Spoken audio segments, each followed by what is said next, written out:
भक्त मानस शांत हों, जिनके गुणों के गान में वे वर्धमान महान दिन विचरे हमारे ध्यान।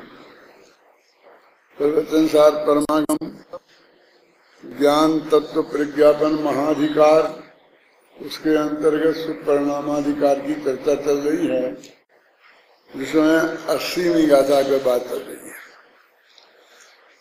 80वीं गाथा के अंतर्गत ये कहा गया था कि जो अरहंत भगवान को द्रव्यत्व से, गुणत्व से और पर्यायत्व से जानते हैं, वे अपने आत्मा को जानते हैं, और जो अपने आत्मा को जानते हैं वे उनका मोह नाश को प्राप्त होता है। ये मोह क्या है? मोह क्या है? जो 83वीं गाथा देखो, द्रव्यादि में जो मूढ़ता सो मोह, देखा है? मिला? पढ़ो गाथा पढ़ो।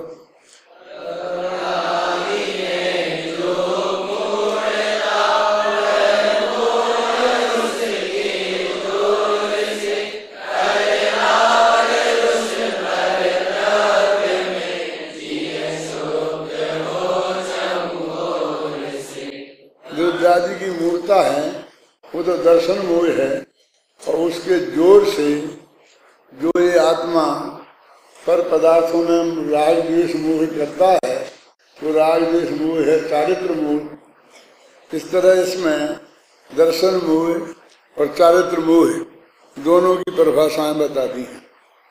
अभी अपनी जो बात चल रही है वो दर्शन मोह की चल रही है। टीका की दूसरी पंक्ति का अर्थ अपन कर रहे थे, जिसमें ये लिखा है कि अरहंत भगवान के देवगुण पर्याय जैसे हैं वैसे ही मेरे हैं, क्योंकि उनमें कोई अंतर नहीं है। जो अरहंत भगवान को द्रव्यत्व रूप से, गुणत्व रूप से और पर्यायत्व रूप से जानता है, वह वस्तुतः अपने आत्मा को जानता है, क्योंकि दोनों में निश्चय से अंतर नहीं है।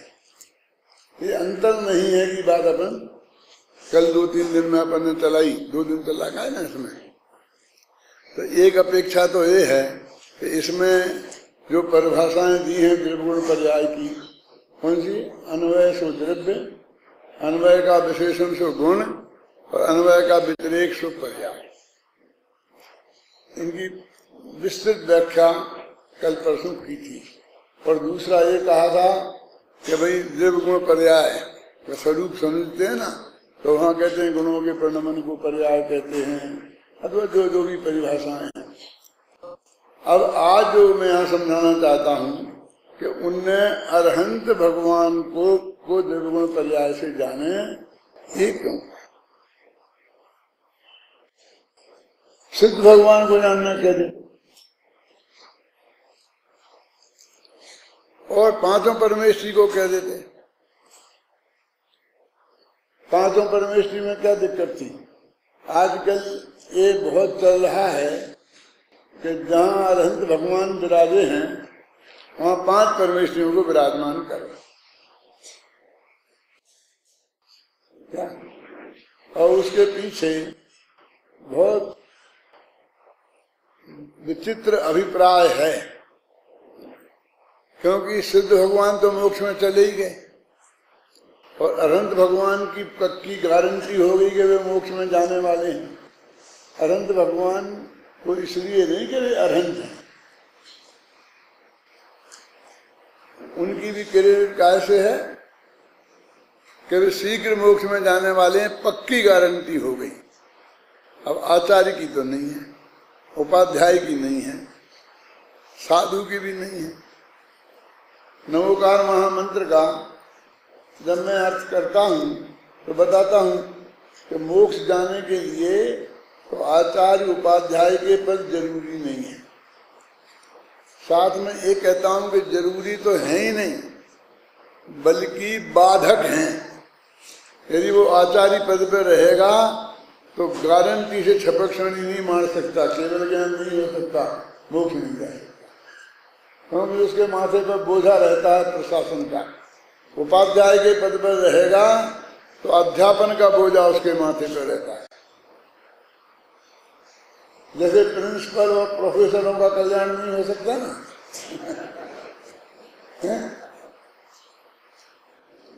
जैसे उन दोनों की बात कही है। तो अब उनकी होड़ में इनको बैठालने का क्या मतलब है? साहब आप आचार्यों का माल तो अपने पास है, आप कुंदकुंदाचार्य के गीत गाते थकते नहीं हैं, आपको तकलीफ क्या है? है क्योंकि जिसके मोक्ष जाने की गारंटी है उसमें तो कभी कोई विवाद खड़ा हो नहीं सकता, और जिसके मोक्ष जाने की गारंटी नहीं है ऐसे लोगों के पास भी जो पद होता है उसको हम कैसे मान्य कर दे? समझना, पूरी बात समझना। वो 9वें ग्रीनिक में जाने वाला जो अभद्र है वो द्रिवलिंगी मुनि, जिसकी महिमा गुरुदेव श्री ये कह के गाते थे कि सारे शरीर की चमड़ी उतारे और उस पर नमक छिड़के तो भी आंख का कोया लाल नहीं हो, ऐसी तो क्रोध कसाय को जीता है। तो चक्रवर्ती आके नमस्कार करे क्या तो भी जिसे अभिमान नहीं आए, ऐसा मान कसाय को जीता है। अभी तो हमारे तो कोई बड़ा नाम का प्राणी जिसे जिस क्षेत्र में बड़ा कहते हों तो उसके पास अब फोटो कराने के लिए कैसे उत्सुक रहते हैं। मेरा मेरा मेरा मेरे फोन में, मेरे इसमें खींच दो, मेरे पास ही रहना चाहिए। पहले भी ये बीमारी थी लेकिन जितनी आज है उतनी नहीं थी। मैं गर्मियों के शिविर में बिरसा गया था, वहां मैं हर महीने जाता था और एक एक महीना रहता था। असल में ऐसे गर्मियों की छुट्टी होती थी और भाई साहब वहां रहते थे, इसलिए वहां 1.25 महीने का शिविर होता था। एक भाई मुमुक्षु तो थे लेकिन नेता टाइप मुमुक्षु थे। एक दिन जबरदस्ती मुझे खाना खाने के लिए ले जाने में आग्रह किया। घर दूर था, उस वक्त वहां ऐसी गाड़ियां वाड़ियां नहीं थी, पैदल ही जाना पड़ता था और बिल्कुल धूप का समय रहता था। तो मैंने कहा मिट्ठू लाल जी मैं तुम्हारे यहाँ खाना खाने नहीं आ सकता, तुम्हारा घर बहुत दूर है। तब तो उनके पास जहाँ घर था वहाँ खेत थे, उनके साथ में खेती करते थे, आगे बंगला था और पीछे खेत थे बहुत, उसकी बहुत बड़ी कॉलोनी बन गई है, तो अरबों की जमीन हो गई है। लेकिन नहीं माने वो, नहीं माने तो ले गए। तो वहां जब बैठक में मैं बैठा तो एक फोटो लगा था जिसमें वो स्वयं नेहरू जी के गले में माला डाल गए। जवाहरलाल नेहरू जी को आए हुए कभी जवाहरलाल नेहरू, और वो तो बहुत तेज तल्लार आदमी थे, धक्का मार के किसी को भी अंदर घुस जाते थे। मेरे साथ भी उन्होंने कई दफे ऐसा किया कि एकदम मैं कहीं खड़ा था पीछे तो आए पंडित जी आओ, और करके मुझे आए करके चलो पंडित जी को जाने दो, पंडित जी को जाने दो, पंडित जी को जाने दो। अंदर पहुंच गए, तो मैंने देख के कहा अच्छा मिट्ठू लाल जी इसलिए तुम लाए हो मुझे, ये दिखाना था तुम्हें, इसलिए तुम मुझे लाए हो यहाँ। तो एकदम मुस्कुरा के बोले कि आपने तो मेरे मन का चोट पकड़ लिया। मैंने हम जरा से भी थोड़ा बड़ा नाम कह, बड़ा बड़ा होए नहीं है? कहीं कोई पूछता ही नहीं हूं, लेकिन जरा सा भी हमको लगता है तो उसके साथ फोटो खींच के हमें चाहिए। तो ऐसी जो जहाँ परिस्थिति हो, मेरे कहने का मतलब ये है। तो अभी यहाँ पर ऐसे सैकड़ों आचार्य आज भी हैं कि जिनका मोक्ष तो बहुत दूर। मैं कह रहा था कौन मुंडा, कौन वो तो ठीक है।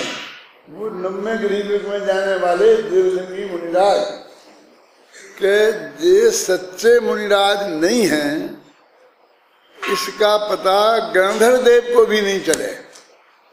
पहले अकेले केवली भगवान को ही चले, बाहर से इतना निर्मल आचरण हो, इतनी मंद कसाय हो। बता रहे थे चक्रवर्ती बंदे श्रीमद ने लिखा तो ना आवे मान लो। ऐसा आदमी यहाँ आचार्य बन सकता था कि नहीं बन सकता? क्यों? ऐसे कोई मुनिराज हो तो उन्हें हम सब जो भी समाज है और जो भी है वो आचार्य बनाने के लिए तैयार होंगे कि नहीं होंगे? तो फिर हमारी वेदी पे भगवान के बगल में अभव्य भी विराजमान हो जाएंगे। इसलिए मैं ये कहता हूँ, एक भाई ने आकर मेरे से पूछा है क्या करके, तो मैं उस वक्त ज़्यादा लंबा जवाब नहीं दे पाया। मैंने कहा भाई मेरे को तो नहीं दिखता, लेकिन वो यहीं बैठे होंगे। कौन भाई, मैं तो नाम भूल गया, कौन ने पूछा था। चले गए, कोई बात नहीं। इन्हें ये भी मालूम है कि वो कौन थे और चले गए। अच्छा, मुझे कोई फर्क नहीं पड़ता, क्यों? लेकिन ये बात मेरी मतलब समझ में आई ना। अपने यहाँ प्राचीन काल से जो मर्यादाएं हैं वो सिर्फ अरहंत परमेष्ठी की हैं, सिद्धि की भी नहीं। सिद्धि की मूर्ति नहीं होती है। हमने वो खाका खींच खींच के बना दिया, कहीं कुछ किया कहीं कुछ किया, लेकिन वो कहीं चली नहीं। सिद्ध का कहीं पंच कल्याणक नहीं हुआ। क्यों? अब मूर्ति विराजमान करोगे तो उनका पंच कल्याणक तो करोगे ही, लेकिन जिनका अनंत काल तक भी मोक्ष जाना नक्की नहीं है, उनका मोक्ष कल्याणक कैसे करोगे? जिन्हें अनंत काल तक केवल ज्ञान होना नक्की नहीं है, उनका केवल ज्ञान कल्याणक कैसे करोगे? तो हमारे पूर्वजों ने अरहंतों में भी तीर्थंकर तक सीमित रखा, घबराना नहीं। अब दो अरहंतों में क्या फर्क है कि बहुत 50 तरह के चक्कर हैं, बस अपने 24 तीर्थंकर के कम होते हैं, 24 मूर्तियां के कम हैं, एक से एक अच्छे हैं, फिर 20 तीर्थंकर हैं जिनकी दिव्य ध्वनि का लाभ हम सबको मिलता है। उनसे हमारा मन नहीं भरता कि कैसे भरेगा। हम उस पवित्र भारत भूमि के पैदा हुए जीव हैं जहाँ 33 करोड़ देवताओं से भी लोगों को संतोष नहीं होता है। क्यों? कौन है 33 करोड़ वाले? जानते तो होंगे।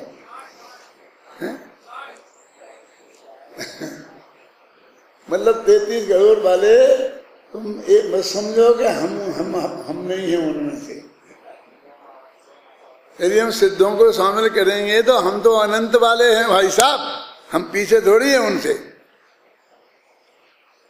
क्यों भगवान जी?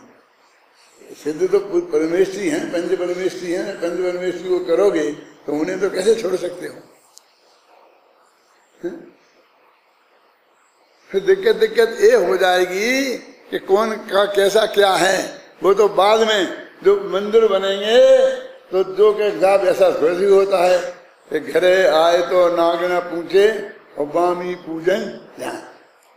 इधर तो हमारे आचार्य महाराज विराजमान हैं, उनकी तो बात नहीं करो। 2000 वर्ष पहले कोई हुए थे, हुए होंगे, क्यों? उनको विराजमान करो, ये कहाँ से लाए? अरे वो गौतम गंधर्व विराजमान थे, गौतम गंधर्व की भी मूर्ति कहीं नहीं है। ऋषभदेव के भी कितने गंधर्व थे? ऋषभ सेन से लेकर के 84 गंधर्व थे, उनकी भी कहीं नहीं है। लेकिन हमें तो कुछ ना कुछ नया कमाल, तो कहीं ना कहीं उन असत चीजों की एंट्री के लिए ये प्रयास है। हम कुछ नहीं कर सकते हैं तो हम ऐसे प्रयासों से दूर तो रह सकते हैं, असहमत तो रह सकते हैं। क्यों? इतनी बात मैंने सिर्फ इसलिए कही कि वो तर्क सबके दिमाग में पहुंच जाए, मेरे विद्यार्थियों के दिमाग में भी, क्योंकि वे पंडित नाम के प्राणी है ना, उनसे जगह जगह लोग पूछेंगे कि साहब इसमें पंडित जी इसमें क्या करें, इसमें क्या करें, इसमें क्या करें, तो उनको उनके पास भी उसका उत्तर रहे और समाज के लोगों को भी उत्तर रहे। ये उत्तर रहे विद्यमान सैकड़ों लोगों के पास तो फिर कोई चिंता नहीं है, हम नहीं रहेंगे तो भी ये उत्तर चलेगा। तीसरे सभा में समझ लिया अपनी बात क्या चल रही है। अरहंत भगवान का नाम क्यों लिया, जो जानती अरहंतम, सिद्धम क्यों नहीं लिया, आचार्यम क्यों नहीं लिया, और 5 परमेष्ठी में से अकेले अरहंत परमेष्ठी को क्यों पकड़ा, त्रिकाली ध्रुव को क्यों नहीं पकड़ा। यदि मेरी बात सुनना, उनको पर्याय की समानता ही बतानी होती, हमने तुमने लिखी है और मैंने उसका अर्थ भी किया है और मुझे भी मान्य है, घबराना नहीं, लेकिन अकेली समानता बतानी होती तो अरहंत ही को काय को लेते, जो समान है उन सब को लेते ना, जिस बात में समानता है। तो वो अकेले ये नहीं बताना चाहते हैं क्या, अन्वय व्यतिरेक, वो अकेले उत्पाद व ध्रुव दोनों में मौजूद है, ऐसा नहीं बताना चाहते हैं। ऐसा समझ लो कि मेरा अमृतचंद से थोड़ी असहमति व्यक्त करते हुए मैं आपसे ये बात कह रहा हूं कि यहाँ पर अंतर नहीं होना मुख्य नहीं है, अंतर होना मुख्य है। क्योंकि तुम अपने और भगवान के अंदर के अंतर को पहचानो, भेद विज्ञान की बात है कि हम पर्याय में ऐसे हैं जबकि द्रव्य स्वभाव से बिल्कुल उन जैसे ही हैं। गुणों भी एक गुण हम में कम नहीं है, लेकिन पर्याय में इतना अंतर है कि क्या अंतर है। अब हम अरहंत आए तो फिर अरहंत से हमने तीर्थंकर पर चले गए। वो तीर्थंकर पर क्यों गए थे उसके लिए मैंने आपको बात बताई। अब मैं कहना चाहता हूं कि तीर्थंकर पर सिर्फ द्रव्य गुण पर, तीर्थंकर के भी द्रव्य गुण पर्याय करो, इससे आगे मत जाओ। वे घंटा लटक रहे ना वहां, उन घंटों पे मत जाओ, छत्र लग रहे हैं उन पे मत जाओ, अतिशय हैं उन पे मत जाओ, क्योंकि हमको तो फटाफट उन पे हमारा दिमाग चला गया, भगवान पे जाता ही नहीं है। क्यों? जितना सोने चांदी का काम लगाओगे मंदिर में, छत्र लगाओगे और बढ़िया बढ़िया वो सब करोगे तो क्या होगा। भगवान के दर्शन में ये साधक हैं कि बाधक। सोने का काम बहुत अच्छा है। हाँ जी, किसे करवाया था आपने? हमें भी अपने यहाँ करवाया।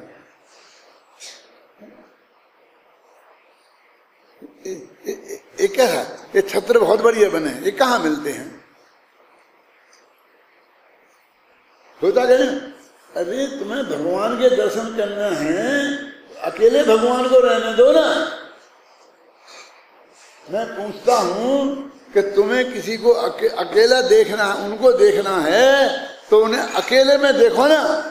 तो उनके साथ जो हजारों की भीड़ आती है, उस भीड़ में उन्हें पहचानने नहीं पाओ। और हम बार पूछें कि कौन है वो मुख्यमंत्री जी, कौन है मुख्यमंत्री जी, कौन है इनमें? वे सफेद टोपी वाले हैं कि काली टोपी वाले हैं कि बिना टोपी वाले हैं? अरे ऐसा झगड़े क्यों रख रहे हो? क्या कह रहा हूं मैं? अकेला प्योर अरहंत को देखो ना। क्या कह रहा हूं मैं? ये जितने भी तुम्हारे मंदिर में समोसरण के लक्षण है, समोसरण का प्रतीक है मंदिर।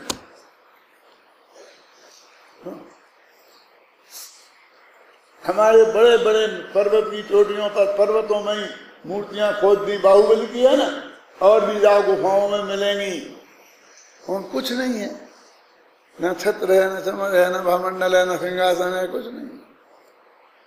जंगल में खड़े वो अच्छे नहीं लगते, तो कपड़ा और पहना दो।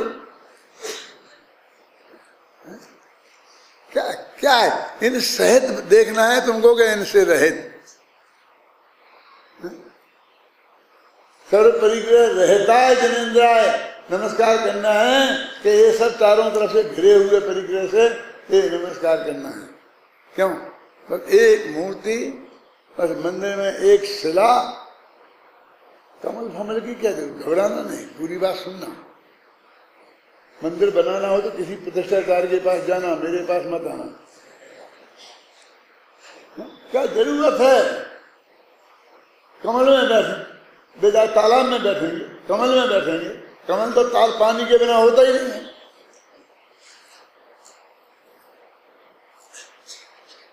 ये साधारण शिला पर्याप्त नहीं है, उबड़ खाबड़, जिसमें कोई कलाकारी नहीं हो। क्यों? कलाकारी करोगे तो शिला देखेंगे लोग।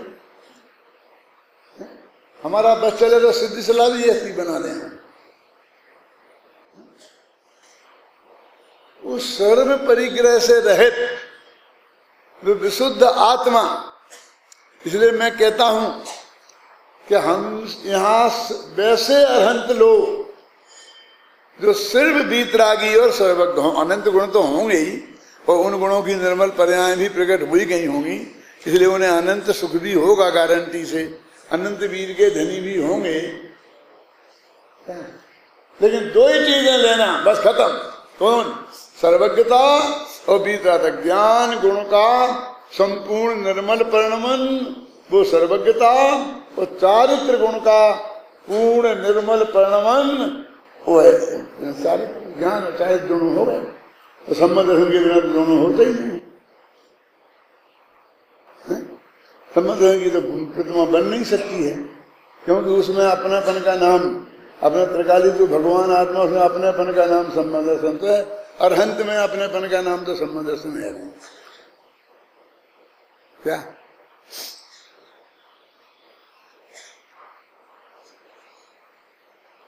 तो अपने को आत्मा के कल्याण के लिए हम निमित्तों की चर्चा करें। कहाँ जाना है, हमें कहाँ जाना है? तो कहते दो ही जगह हमें जाने की परमिशन है, एक आत्मा में और एक परमात्मा। अपना आत्मा और दूसरे अपने वीतरागी सर्वज्ञ परमात्मा। दो जने हो गए ना। कौन कौन? एक अपना आत्मा, एक परमात्मा। अपने आत्मा में जाओगे तो वीतरागता उत्पन्न होगी, उन परमात्मा में जाओगे तो उत्कृष्ट जाति का राग भाव उत्पन्न होगा।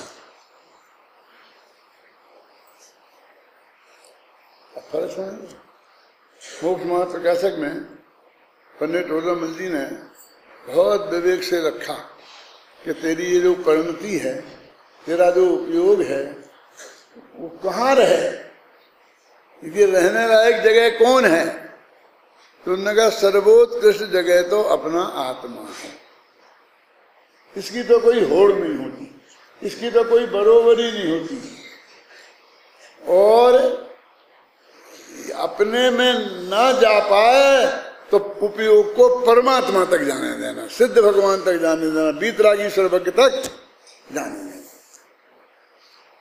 उदाहरण दिया है क्या कि यदि कोई लड़की को कहाँ रहना चाहिए, पीहर में या ससुराल में? बोलो क्या यार लोगों की यार, सोचो सब, मूर्ख से मूर्ख सोचो और बुद्धिमान से बुद्धिमान सोचो कि किसी भी लड़की को पीहर और ससुराल दोनों हैं उसकी, तो उसे जिंदगी भर अधिकांश समय कहाँ रहना चाहिए?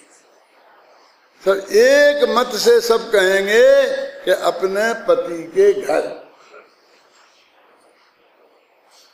पीहर प्रिय घर से बना है।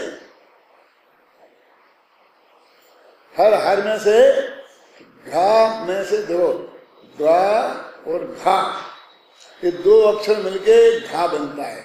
नहीं आई समझ? फिर आज जाकर फिर पढ़ाऊं। एक गा है अल्प प्राण और घा है महाप्राण। विद्यार्थी जानते होंगे ना? क्यों जानते हो ना सब? जो का है अल्प प्राण, फिर खा है महाप्राण, फिर गा है अल्प प्राण, फिर घा है महाप्राण, समझ में ना। चा है अल्प प्राण, फिर छा है महाप्राण, समझ गया। जैसे अंग्रेजी में कहते हैं ना, के माने का और के एच माने खा, बस हर एक में एक एच लगा दो तो अल्प प्राण से महाप्राण हो जाता है, का से खा हो जाता है। समझे? ये पहले अक्षर में से पांच वर्ण कवर्ग, हाँ बोलो चवर्ग, टवर्ग, पवर्ग, आप समझे ना। ये 5 वर्ग हैं, इनमें से पहला अक्षर अल्पप्राण, दूसरा अक्षर महाप्राण, तीसरा अक्षर अल्पप्राण, चौथा अक्षर महाप्राण। इसलिए अंग्रेजी वालों ने 26 में कैसे निपटा दिया, हमारे 52 कैसे हो गए, क्योंकि उन्हें अकेले एच ने 52 के 26 कर दिए। अकेले एच का मतलब समझते हो? एच माने पंडित हुकुमचंद नहीं, जो हा शब्द है हिंदी का वो अल्प प्राण से महाप्राण बनाने के काम आता है, समझे ना। के में एच मिला दो तो खा हो जाएगा, अल्प प्राण से महाप्राण बनाते हैं। और अल्प प्राण वाले जो अक्षर होते हैं वे कोमल अक्षर होते हैं, महाप्राण वाले होते हैं एक ऐसा करना पड़ता है जिसमें ज़्यादा जोर पड़ता है, आप समझे ना। अल्पप्राण, महाप्राण, ह्रस्व, दीर्घ, फिर प्लुप्त, ऐसे चलते हैं। तो ये कहते हैं, क्या बात अपनी चल रही थी? हर प्रिय घर, तो घा में से महाप्राण गया और अल्प प्राण रह गया, वो रह गया जो मिलाते हैं ना, जैसे वहां एच रह गया तो पी घर से हर रह गया, समझे ना। पितृग्रह वो पीहर नहीं, पति ग्रह, पति भी हो सकता है, पृथ्वी भी हो सकता है। पिता के घर को भी पीहर कह सकते हैं, पति के घर को भी। तो पिता का घर और पति के घर, दो ही घर रहने लायक हैं, और जगत में कोई जगह कन्या के लिए रहने लायक नहीं है। अब 2 घरों में रहे तो अधिक कहाँ रहे, सुखी कहाँ रहेगी, खुशी की बात कहाँ रहने में है। कोरमल जी ने लिखा है कि मन ना लगे, बहुत दिन हो जाए, मन ऊब जाए। बहुत सज्जन पंडित थे ना, उन्हें कुछ पता नहीं था इस दुनियादारी का। पति से झगड़ा हो जाए, ये कहाँ जान भी लिखते, वे कैसे लिखते, इसलिए तो मेरे लिए छोड़ा हमने।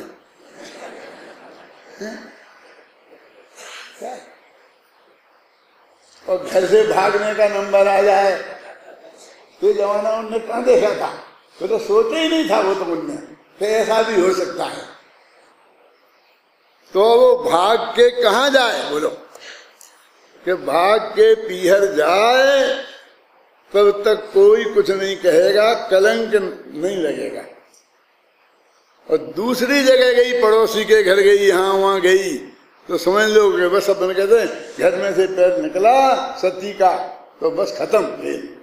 पिता के घर जाए तो चले, लेकिन दूसरी जगह जाए तो नहीं चले। लेकिन पिता के घर भी जा सकती है, अधिक काल ठहर नहीं सकती है। क्या होता है, 15 दिन ठहर जाए तो पड़ोस में चर्चा हो जाए, क्यों, इन्हें कहते घर में कुछ काम नहीं है क्या, 15 दिन से डटी है।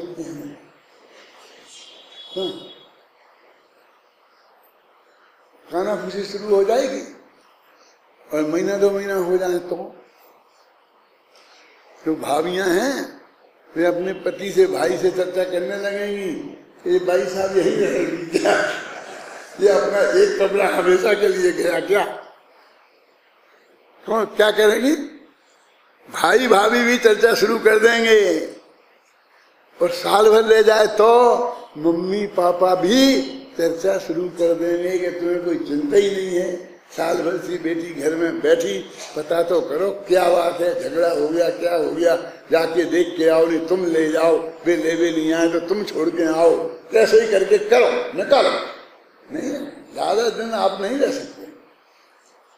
ना गांव स्वीकार करेगा, समझे ना, ना घर वाले स्वीकार करेंगे, ना मोहल्ले वाले स्वीकार करेंगे, ना भाई भाभी स्वीकार करेंगे, वो माँ बाप भी जो सबसे ज्यादा प्रिय होते हैं वे भी स्वीकार नहीं करेंगे। अब समझ लो तुम्हारे शुभोपयोग की कितनी इज्जत है।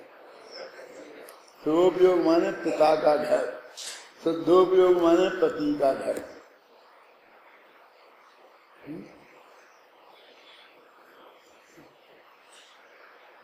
और पिता भी कैसा होना चाहिए? वीतरागी सर्वज्ञ, कि वो समोसरण वाला, ये विभूति 100 इंद्र नमत कर नमस्ते, क्या शीशधार, 100 इंद्र जिसके चरणों में नमस्कार करते हैं। है मालूम? इस पंक्ति का अर्थ करने में 100 पेज तो मैं लिख सकता हूं।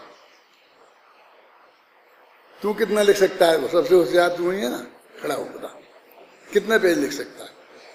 कहेगा इस पंक्ति के अर्थ करने में, सत इंद्र नमत कर शीशधार, 100 इंद्रों का वर्णन शुरू करूंगा।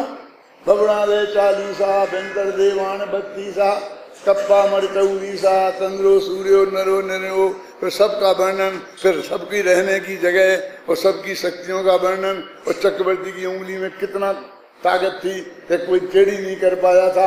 बहुत क्यों? अब तो लिख लेगा नहीं कि अब तो मैं 200 लिख दूंगा। समझ में आया? ये हमने अरहंत की दशा कर दी। फिर ये करते हैं, ये करते हैं, ये करते हैं, जो बेचारे कुछ नहीं करते वो सर्वथा करता है। आज तक किसी का कुछ नहीं किया, उन पर हमने इतने आरोप जड़े हैं, इतने आरोप जड़े हैं कि भाई सजा नहीं। यदि उनकी सजा 1 लाख करोड़ वर्ष की सजा दी जाएगी उन्हें। सबका किया, अकेला बचाने का काम थोड़ी किया। ये भगवान करता धरता जिनके यहाँ है, वो मारने का काम भी भगवान ही करता है। कहाँ? बचाने वाला भी भगवान है और मारने वाला भी भगवान है। हमारे यहाँ तो नहीं है। कैसी बात करते हो? बुद्धस्त तुम्हें क्या बोलो?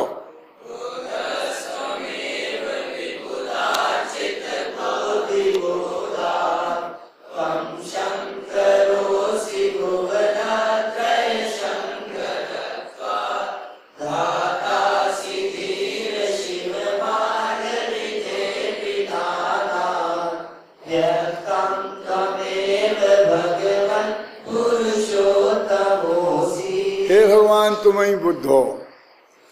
तुम कुछ बौद्धों का बहुत जोर चलता था, बुद्ध भगवान का। बौद्धों का हिंदुस्तान में बहुत जोर था ना, तो सबसे पहले बुद्ध का नाम मारा। और तुम ही शंकर, शंकर तुम ही हो। और तुम ही धाता माने विधाता ब्रह्मा हो, जगत को बनाने वाली। और तुम ही रक्षक हो, है ना? कौन सा आता ना रक्षक चाहिए। और तुम ही पुरुषोत्तम हो। जो कुछ हो तुम ही हो, हम सब उनको बना देंगे। फिर अपनी व्याख्या अलग करेंगे, वो अलग बात है, उसके पंडित अलग बैठे हैं। तुम शंकरोसि शंकर भुवनत्र शंकरत्वात्, 3 लोक में शांति करने वाले होने से तुम शंकर हो। शंकर शब्द की व्याख्या होती है शंकरत्वात्, शांति करें। धातासी, तुम ही ब्रह्मा जी हो जिनने दुनिया बनाई है। ये तुमने इन्हें क्या बनाया? सर्व मार्ग विधेर विधानात्, मुक्ति का मार्ग बनाया, बढ़िया सड़क डाली मुक्ति की। चले जाओ जिसको जाना है। बुद्ध क्यों हो? क्योंकि तुम पूर्ण बुद्ध हो, माने केवल ज्ञान के धनी हो। बुद्धस्तमेव विबुधाचित बुद्धि बोधात। अब इसमें और ही गजब लिखा, केवल ज्ञानी नहीं लिखा। क्या लिखा? तुम्हें विबुधार्चित बुद्धि बोधात। विबुधार्चित क्या होता है? विबुध माने देवता भी होता है, विबुध माने विद्वान भी होता है, तो विबुधार्चित, विद्वानों के द्वारा, देवताओं के द्वारा अर्चित हैं, पूजे जाते हैं कर चरण कमल जिनके। विबुधार्चित का मतलब है अर्चित माने पूजे जाते हैं। ऐसी बुद्धि वाले हो, विबुधार्चित बुद्धि बोधात, ऐसे बोध के धनी हो कि जिस बुद्धि के बड़े बड़े देवता, बड़े बड़े विद्वान जिसके चरणों में लौटते हैं, इसलिए तुम बुद्ध हो। तुम दुनिया में शांति करने वाले होने से शंकर हो, तुमने मोक्ष मार्ग बनाया इसलिए तुम धाता हो, और तुम ही पुरुषोत्तम। पुरुषोत्तम कौन होता है? कौन है पुरुषोत्तम? है कोई भगवान है पुरुषोत्तम? नहीं मानो, कोई चिंता नहीं। अभी मैं जिंदा हूं ना, दो भगवान हैं पुरुषोत्तम दादा, एक लीला पुरुषोत्तम और एक मर्यादा पुरुषोत्तम। सुने रहे नाम के नहीं सुने? मर्यादा पुरुषोत्तम श्री रामचंद्र जी, उन्होंने सब तरह की मर्यादाएं रखी, और लीला पुरुषोत्तम श्री कृष्ण भगवान, जिनने सब तरह की लीलाएं की, माने जाते हैं। पूछ लेना आप जाकर के, लीला पुरुषोत्तम तो तुम दो ही पुरुषोत्तम हो। कितने रामचंद्र जी है ना मर्यादा पुरुषोत्तम, कितनी बढ़िया मर्यादा रखी। तो सीता जी को जंगल ही में भेजा, मारा तो नहीं, क्यों? अकेले छोड़ा तो क्या है? क्यों? गर्भवती को छोड़ा तो क्या फर्क पड़ता है? इसका नाम मर्यादा पुरुषोत्तम है। मर्यादा पुरुषोत्तम का अर्थ जानते हो? मर्यादा पुरुषोत्तम के भगत लोग क्या अर्थ बताते हैं, सुना कभी? वो भी सुन लो। रामचंद्र जी जब सीता जी का अपहरण हो गया तो पशु पक्षियों, कीड़े मकोड़े, पेड़ों से, लताओं से, बेलों से पूछते फिरते थे कि तुमने हमारी सीता देखी क्यों? हे खग, हे मृग मधुकर श्रेणी, हे मृग, हे खग मधुकर श्रेणी, तुम देखी सीता मृग नैनी। क्या अर्थ है इसका? सुना जब सोचा? हे मृग, मृग माने, अरे मिट्टी पलीत कर दी, क्यों बोलते हो? मृग माने पशु। मृग शब्द पशुओं का प्रतिनिधि है। मृगी मृगेंद्रम, हिरण सामने नहीं खड़ी रह सकती है, ठीक है ना? भेद किम निश्चसो पलिपाल नार्थम, वो साधारण पशु खड़ा नहीं रह सकता है। जो शेर के सामने अपने बच्चे को बचाने के लिए खड़ा रह सके, ऐसा पशु पकड़ना पड़ेगा। गाय का पे कदाचित हो सकती है। मृग माने पशु और खग माने चिड़िया। अरे खग माने पक्षी, उसमें बेनते भी आएगा, समझे ना? गरुड़, बड़े बड़े पक्षी जो आकाश में जहाजों को लील जाए, जहाज जिसको हाथी को उठा ले जाए। क्या? खगे, खे गच्छति थी खगा। खे माने आकाश में जो चले उन्हें बोलते हैं खग, समझे ना? हे खगे, हे मृग, हे खगे और मधुकर श्रेणी। मधुकर माने, मत बोलो फिर इज्जत जाएगी। मधुकर माने भौरा नहीं, सब ये उड़ने वाले कीड़े पतंगे, जिसमें ये मच्छर भी आएंगे डेंगू फैलाने वाले हैं, सब हमें जो पंखों से चलते हैं और छोटे छोटे हैं। तो आप समझ लो, अभी देखो आधी लाइन है, आधी लाइन का अर्थ हे क्या? हे मृग, हे खगे मधुकर श्रेणी, तुम देखी सीता मृग नैनी। तुम लोगों ने हमारी सीता को देखा है कि नहीं देखा है? पहचानते नहीं हो? अरे जिसकी हिरणों जैसी आंखें थी, इतनी बढ़िया आंखें, देख आंखें देखते, आंखें ही आंखें देखते रह जाओ। इतनी प्यारी आंखों वाली सीता को तुम लोगों ने देखा कि नहीं देखा? तो फिर उनके शिष्यों ने ही प्रश्न किया, तो तुम्हारे भगवान रामचंद्र जी भगवान हैं? उन्हें इतना पता नहीं था और इतना ना समझते कि मच्छरों से पूछते थे, मक्खियों से पूछते थे। क्यों? कि नहीं, वे मर्यादा पुरुषोत्तम थे। ये है अर्थ उसका। मर्यादा पुरुषोत्तम माने जिस मनुष्य की पर्याय में वे अवतार लेके आए थे वो अपना सारा जीवन उस मनुष्य जैसा बिताएं। क्यों ऐसा किया? मनुष्य जैसा क्यों बिताएं? क्योंकि वे दुनिया को आदर्श सिखाना चाहते थे। यदि वे भगवान बन के और फटाफट जादू दिखाते, बार बार ऐसा कर दिया, ये जान लिया, फटाफट रावण को पकड़ो, मार दो, उड़ा दो, सब कर सकते थे, तो फिर लोग कहते भैया ये तो भगवान है, हम क्यों उनके पीछे पड़े, हम तो वैसा कर ही नहीं सकते। तो वो ऐसा काम करना चाहते थे कि जो साधारण आदमी पर यदि ऐसा संकट आए तो जैसे वो अपने संकट में उस संकट से फेस करेगा ना, ऐसा ही फेस करके बताना चाहते थे, वो शिक्षा देना चाहते थे। क्योंकि वो साधारण आदमी कि यदि पत्नी को कोई ले जाए तो वो आधा पागल हो जाता है। उन्हें पता था कि वो पशु पक्षियों से पूछता फिरेगा, तब समझ लेना कि इसकी पत्नी खो गई होगी। समझेगा? वो कहते हैं वो मर्यादा में थे, वो अपनी सर्वज्ञता का उपयोग नहीं कर सकते थे। लेकिन हमारे जैन दर्शन में ऐसा एक भी सर्वज्ञ नहीं है कि जो सर्वज्ञता का उपयोग ना करे, ना कर सके। नहीं, एक भी सर्वज्ञ को एक मिनट भी सारे लोकालोक को नहीं देखे ऐसी पोजीशन में आना संभव नहीं है। क्या? तो ये कह रहे हैं कि तुम उनकी सर्वज्ञता और वीतरागता को पहचानो, ये 34 अक्षरों को मत पहचानो।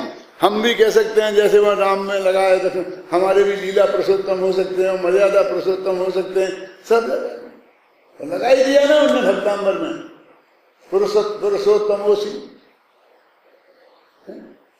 कि पुरुषोत्तम है।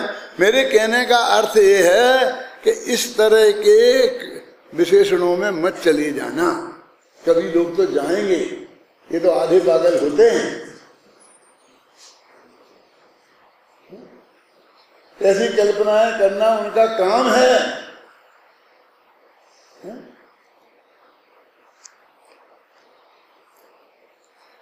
आपकी समझ में आई बात? कहने आई कि ये हम तुम सिर्फ 2 विशेषण तक सीमित रहना। काय पे? सर्वज्ञता और वीतरागता पर। तो जो अरहंत को जानते हैं, द्रव्य से माने सर्वज्ञ स्वभावी अरहंत, वीतराग स्वभावी अरहंत, गुण माने ज्ञान स्वभावी अरहंत, चारित्र स्वभावी अरहंत, और पर्याय माने प्रगट पर सर्वज्ञता और प्रगट वीतरागता पूर्ण। ऐसे अरहंत भगवान को जो जानता है, कितना काम सरल हो गया। ये सब छोड़ा, छुट्टी इनकी जरूरत नहीं है। इन सब चीजों का वर्णन कर करके हमको इतना उलझा दिया कि मूल चीज गायब ही हो गई। सच बोलो, हम छाती पे हाथ रख करके, मेरे प्रभाव में आके नहीं बोलना कि भगवान के सामने जाते हैं तो छत्र चमर के अलावा और क्या दिखता है, वो मूर्ति के अलावा और क्या दिखता है। भगवान वीतरागी सर्वज्ञ होते हैं, इस पे ही हमारा उपयोग केंद्रित होता है। इसका पूरा अर्थ हम समझते हैं कि नहीं समझते हैं, सब कुछ नक्की है, ये हमारी समझ में नहीं आता है कि नहीं आता है। और अनंत काल तक भगवान के सर्वज्ञ ज्ञान में सर्वज्ञता का स्वरूप समझने के लिए क्रमबद्ध पर्याय समझनी पड़ेगी कि नहीं समझनी पड़ेगी?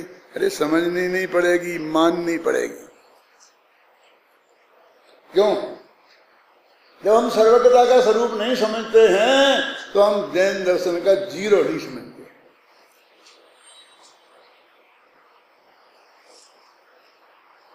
क्यों? 73 का था, बोलो द्रव्यादि में जो मूढ़ता वह मोह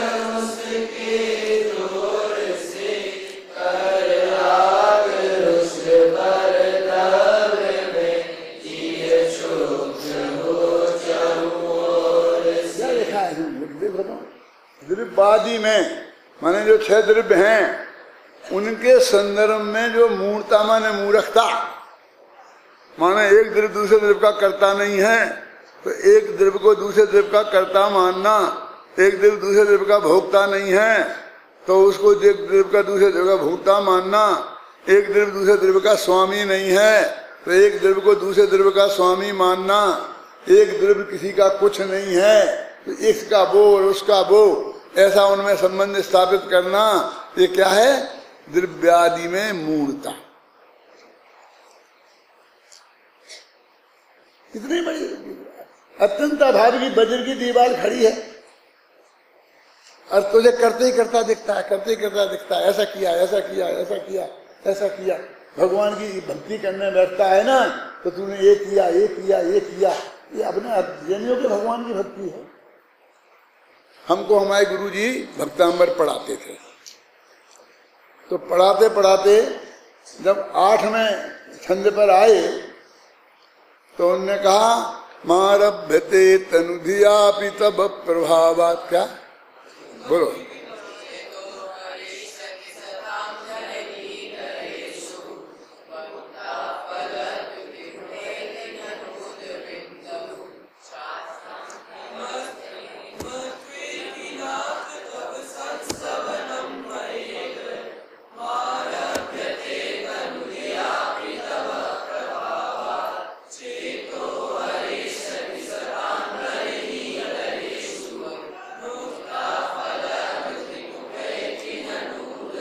क्या अर्थ है इसका?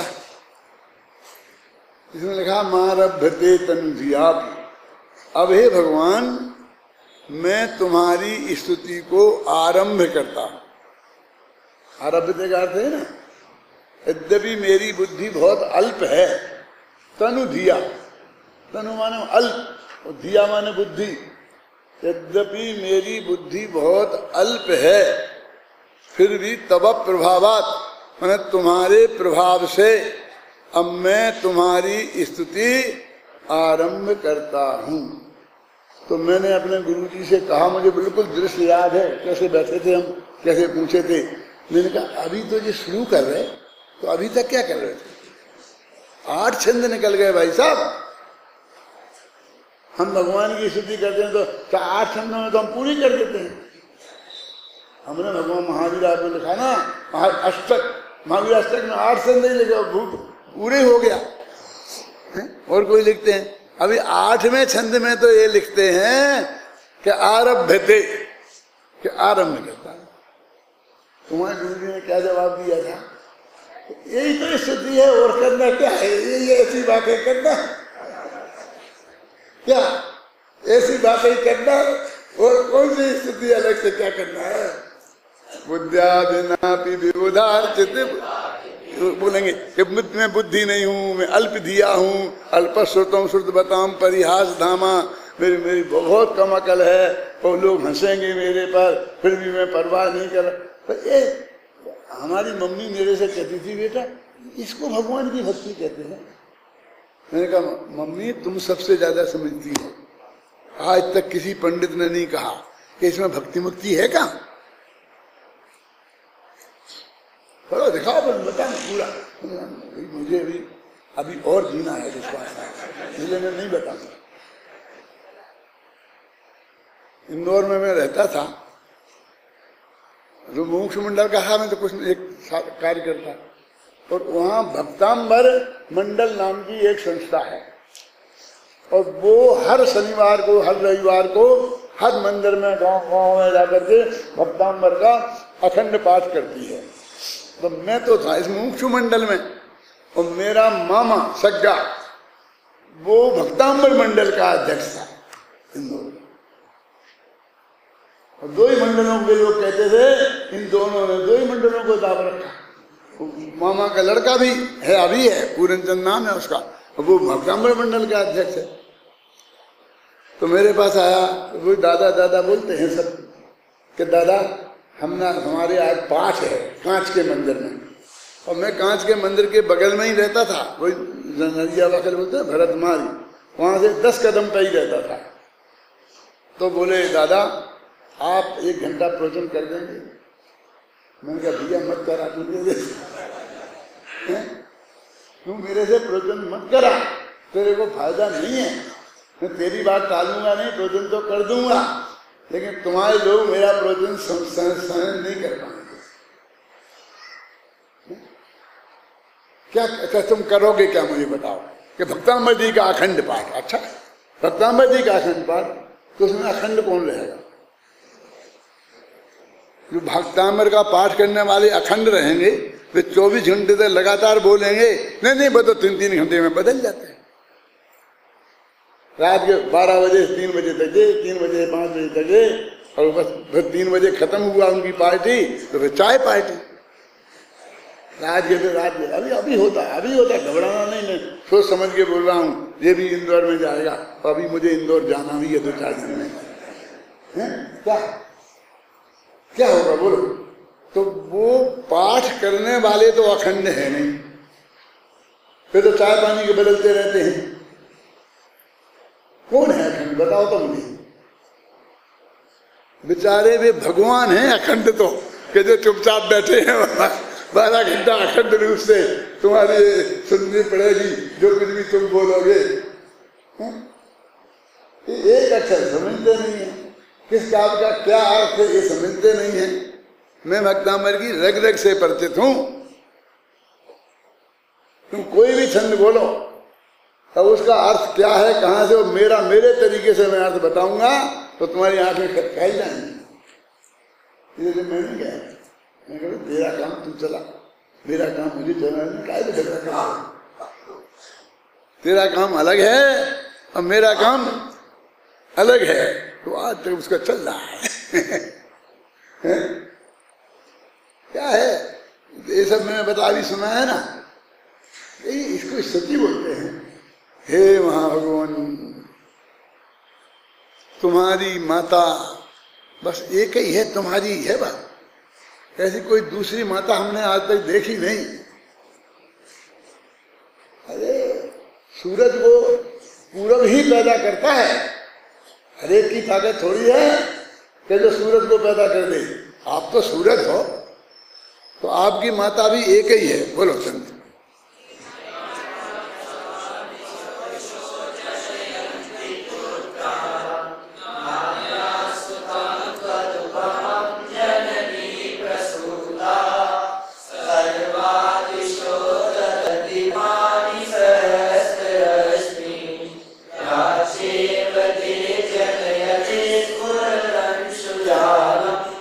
हजारों माताएं हजारों पुत्रों को पैदा करती हैं। इसमें लिखा है क्या, सहस्रेषु जननी है ना, और सवे हजारों बच्चों को पैदा करती हैं। लेकिन तुम्हारी माँ एक ही थी जिसने तुम जैसा बेटा पैदा किया, और नहीं थी कोई। आदित्यनाथ को पैदा करने वाली नहीं थी, वो 19 ही थी। संभवनाथ की मम्मी 19 ही थी, महावीर की माँ 19 ही थी, अकेली ऋषभदेव की मम्मी थी। ऐसी कैसी बात करते हो? भगवान मत मान दूंगा आचार्य। अरे कौन से आचार्य ने लिखा है, मैं कब मना कर रहा हूं, तुम उसका अर्थ बताओ ना मुझे। फिर ऐसा क्यों लिखा है? ऐसा ही लिखा जाता है, नहीं आया समझ। एक गांव में कभी ऊंट नहीं देखा था किसी ने, तो एक ऊंट आया तो सब देखो सारे लोग इकट्ठे हो गए। अब बच्चे ने अपने माँ बाप से पूछे, पापा ये क्या है, ये क्या है, ये क्या है? तो कहा भैया ये ऐसा ही होता है, ये ऐसा ही होता है। तो दूसरा बच्चा बोला, पापा इसके गले में ये क्या लटक रहा है? कि बेटा ऐसे के गले में ऐसा ही लटका रहता है। क्या समझ, हमारा ऐसा ज्ञान है, किसी किसी को पता नहीं है कि ये क्या है, समझे ना। ये मैंने गांव गांव में सुनाया है 300 जगह। एक उदाहरण कलीदेव में नहीं कह रहा हूं, यदि मैं हाथ उठवाऊंगे किन किन ने सुना है तो 100-200 हाथ उठ जाएंगे। यहाँ मैं कादो बताता था कि धर्म चक्र चला था, तो 4 धर्म चक्र बने थे, एक मध्य प्रदेश का, एक अलग अलग हिंदुस्तान में, तो वे अलग स्टाइल से बने थे। साधारण से ऐसे बनाते थे और उस पर चला करके धीरे धीरे चलते थे, ऐसे बने थे। ये एक घंटे में 5 किलोमीटर 7 किलोमीटर चलेगा, और ऐसे उस पर बनाए थे, और वो ऐसा रहता था। फिर हमने गुजरात का धर्म चक्र बनाने का मौका, बाबू भाई ने कहा अपन धर्म चक्र है कि रोजीना 1000 सारे सिद्ध की वंदना करेंगे और 3 महीने तक चलेंगे, 100 दिन में हजारों किलोमीटर चलेंगे। तो वो रस कैसा होना चाहिए कि जैसे अपनी कार दौड़ती है इतनी तेजी से दौड़े, और धर्म चक्र के ऊपर बनाना था। हमने यही सामने खड़े रह करके वो धर्म चक्र बनवाया था। कौन बताया कैसा बनाना चाहिए? आदर्श तो वो था, कौन जो दिल्ली में बन रहा था, उसके फोटो आ गए थे अखबारों में, सब आ गया था, और कुछ धर्म चक्र तो जमीन पे ही आ गए थे। हमने बनाया इसको। एक बोली थी, कौन सी गाड़ी ली थी, और उस गाड़ी के ऊपर ऐसा ऐसा ऐसा ऐसा धुआं कहते वो घूमता था तेजी, पतंग जैसा, या तो दिखा ना सो याद है कुछ। तो अब हर गांव में मुझे जाकर के धर्म चक्र पर व्याख्यान देना पड़ता था। 2 व्याख्यान होते थे मेरे, एक अहिंसा पर, एक धर्म। बाबू भाई मेरे को आगे कर देते थे। तो मैं गांव गांव में सुनाता है कि धर्म चक्र कैसा होता है, तो ऐसा होता है जैसा हमने बनाया है, और वो उनने बनाया है वो ऐसा नहीं होता है। बता लाना फोटो मोटो कहाँ से लाए, कैसा होता है? वो उनका किसने देखा है वो हमें बताए कि ऐसा होता है। हमारा सार सबका ज्ञान ऐसा ही है क्या कि धर्म चक्र क्या होता है। 1 घंटा बोलते ना धर्म चक्र का। चक्र बोलते हैं समूह को, देवेंद्र चक्र, भुवनेन्द्र चक्र, धर्मेंद्र चक्र, तीर्थंकर का धर्म चक्र है ना। तो धर्मात्माओं के समुदाय को धर्म चक्र कहते हैं। चक्र माने समूह और धर्म माने धर्मात्माओं का। तो हमारा धर्म चक्र सच्चा इसलिए है कि हमारे साथ धर्मात्माओं का एक समूह 1000 लोगों का यात्रा में जाता है। ऐसा धर्म चक्र होता है। तुम अच्छे आदमी जाते हैं, और एक पंडित, एक चपरासी, एक वो करने वाला, घंटा बनाने वाला, एक ड्राइवर, एक ड्राइवर के साथ क्या होता है क्लीनर। तो 6 आदमियों का जाता है, हमारा 1000 आदमी का जाता है। और उनने तुम्हें समझाया कभी कि धर्म चक्र कैसा होता है? हम बताते हैं हर जगह। भगवान का समोषण चलता था ना, तो उसमें हजारों लोग साथ में चलते थे, उसको धर्म चक्र का प्रवर्तन कहते हैं। तो ऐसा चल रहा है, तुम अकेला इसको क्यों देखते हो? ये पूरा ये धर्म चक्र है। अभी अपना ये व्याख्यान हो रहा है ना, तो ये धर्म चक्र चल रहा है। देखो धर्म की चर्चा हो रही है। भगवान के समोषण में जैसे लोग थे तत्व के जिज्ञासु, ये सब बैठे हैं और धर्म की बात हमें सुना रहे हैं, और यहाँ चले हैं। अब आज जयपुर में सुना रहे हैं, कल देवलाली में सुनाएंगे, परसों बम्बई में सुनाएंगे। तो हमारा धर्म चक्र चल ही रहा है। महावीर का तो 30 साल तक चला था, हमारे तो 48 साल हो गए चलते चलते। एक दिन भी नहीं होता। क्यों? क्या है धर्म चक्र? मेरे कहने का मतलब ये है कि हम गहराई से समझें, विचार करें कि इसका क्या अर्थ हो सकता है, क्या अर्थ होना चाहिए, और वो क्यों सत्य है। तो हमको अरहंत को द्रव्यगुण पर्याय से जाने, तो हम ये जान लें कि उसमें इतने समोषण था, इतने ये थे। एक वो क्या हाथी था, वो हाथी में एक सूंड थी, एक सूंड में 25 सूंडें थी, एक एक सूंड में एक एक कमल था, कमल में एक एक देवांगना नाच रही थी। क्या करें सूंड इसका देवांगना का नृत्य देखा, एक नीलांगना से तो हम परेशान क्यों? धर्म चक्र चलता था, तो उसमें नीलांजना नहीं नाचती थी, कोई नाचना नाचने वाला नहीं था, वो हाथी घोड़े, क्योंकि ऐसा हाथी तो हमने आज तक कहीं देखा नहीं है। तो तुम उनको जवाब उन पंडितों से पूछो जो चलाते हैं। हम तो जो चलाते हैं धर्म चक्र माने धर्मात्माओं का समुदाय, उसका नाम धर्म चक्र है। कल ना 32,000 मुकुटबद्ध राजाओं का समुदाय, उसका नाम है चक्र रत्न। कल ना ये इस रत्न चक्र माने समूह होता है, मूल मुद्दे की बात ही है। तो ऐसे ही अरहंत भगवान को जानने का मतलब है द्रव्य गुण पर्याय से जानो, अतिशयों से मत जानो। और तुम तो 34 से चले। तब मैंने बालवोध पाठमालाएं लिखी, तो देखा अरहंत का स्वरूप, पंच परमेश्वरी का स्वरूप लिखो, तो अरहंत के 46 गुण आ गए सामने। उनका हो गया करना। क्या करोगे, क्या करोगी? तुम्हें ऐसा भाषण लिख देता हूं, क्या करता बताओ? तुम सब होशियार हो ना पंडित। मैं कहता तुम चिंता मत करो, मैं अभी हाल उसका ऑपरेशन करता हूं। ये तो जन्म के अतिशय है, भगवान का तो जन्म होता ही नहीं। फिर अनंत सुख और अनंत वीर तो आ गया ना, अनंत ज्ञान तो सर्वज्ञता आ गई क्या नहीं? कुछ भाग में भी हमने लिख दिया और बच्चे बच्चे को याद हो गया सारे हिंदुस्तान के। क्या अरहंत के असली गुण कितने हैं? वे जो बाकी के 42 गुण हैं, वे तो तरक की कसौटी पर कसने पर खरे नहीं उतरते हैं। जनवाणी में क्यों लिखे कि व्यवहार में ऐसे लिखा है? हमारे यहाँ एक खाता है जो उसमें सबको खताया जा सकता है आसानी से, उसका नाम है व्यवहार में।